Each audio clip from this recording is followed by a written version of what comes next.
वंदे मातरम। जय श्री राम। दोस्तों, कैसे हैं आप सब।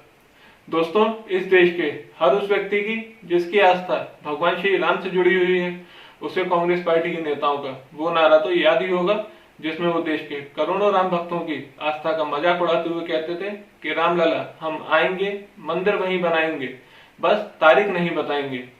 स्पष्ट करता है कि कांग्रेसियों को अपने षड्यंत्र पर इतना भरोसा था कि वो अयोध्या में राम मंदिर कभी भी नहीं बनने देंगे।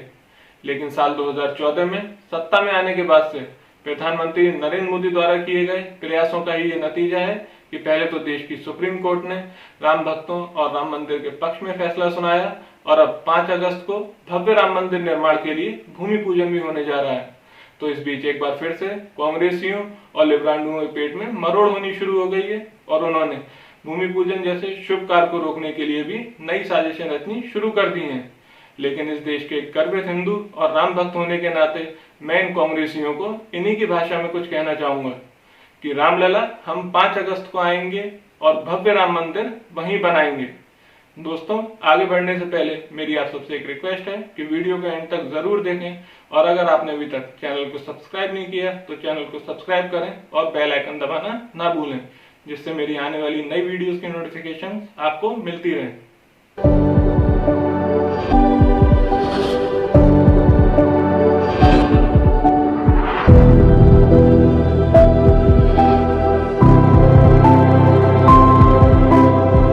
दोस्तों, जब आप तमाम देशवासियों के साथ कोई ऐसा सपना देखते हैं जिससे आपकी आस्था और विश्वास दोनों जुड़े हुए होते हैं और फिर वही सपना जब आपको आपकी आंखों के सामने ही पूरा होता दिखाई देता है तो उस खुशी को शब्दों में बता पाना आसान नहीं होता है। इस देश के करोड़ों राम भक्तों का एक ऐसा ही सपना 5 अगस्त को पूरा होने जा रहा है। लेकिन अपनी हिंदू विरोधी मानसिकता के चलते ही कांग्रेसियों ने भव्य राम मंदिर निर्माण के लिए होने जा रहे भूमि पूजन कार्य में रोड़े अटकाने के हर संभावित प्रयास भी शुरू कर दिए हैं। कोई कांग्रेसी चमचा कोर्ट जाकर इसे रोकने के लिए अर्जी दे रहा है तो कोई देश के प्रधानमंत्री पर निशाना साधते हुए कह रहा है कि सेकुलर देश के प्रधानमंत्री को किसी धर्म विशेष के कार्यक्रम में हिस्सा नहीं लेना चाहिए, तो कोई कांग्रेसी चमचा भूमि पूजन के मुहूर्त को ही अशुभ बता रहा है और जो कुछ नहीं कर पा रहा है वो टीवी चैनल्स की न्यूज डिबेट्स में बैठकर चूड़ियां तोड़ विधवा विलाप कर रहा है। इस सब के पीछे पाकिस्तान परस्त एजेंडा रखने वाले वही लोग हैं जो सीएए के विरोध प्रदर्शन के नाम पर दंगे कर शांतिपूर्ण प्रदर्शन करने का दावा करते हैं। और आप सबको ये जानकर भी हैरानी नहीं होनी चाहिए कि इन सब के पीछे भी कांग्रेस पार्टी का ही हाथ है। दरअसल कांग्रेस पार्टी की असलियत तो खुलकर देश के सामने उसी समय आ गई थी जब कांग्रेस पार्टी के नेताओं ने भगवान श्री राम के अस्तित्व पर ही सवाल उठाते हुए उन्हें केवल एक काल्पनिक पात्र बता दिया था और कांग्रेसी दलाल कपिल सिब्बल को सुप्रीम कोर्ट भेजकर राम मंदिर विवाद पर फैसला ना हो इसकी भी भरसक कोशिश की थी। लेकिन तमाम नाकामयाब कोशिशों के बाद अब जब भव्य मंदिर निर्माण के लिए भूमि पूजन का दिन करीब आ गया है तो इन कांग्रेसियों का एक और चहीता चमचा हर्षवर्धन इस फैसले के खिलाफ कोर्ट चला गया है। जब इस सब से भी कुछ नहीं हुआ तो भूमि पूजन के कार्य में रोड़े अटकाने की जिम्मेदारी सौंपी गई शंकराचार्य स्वामी स्वरूपानंद सरस्वती को। कांग्रेसी शंकराचार्य के नाम से प्रसिद्ध स्वरूपानंद ने तो भूमि पूजन के मुहूर्त तक को ही अशुभ बता दिया।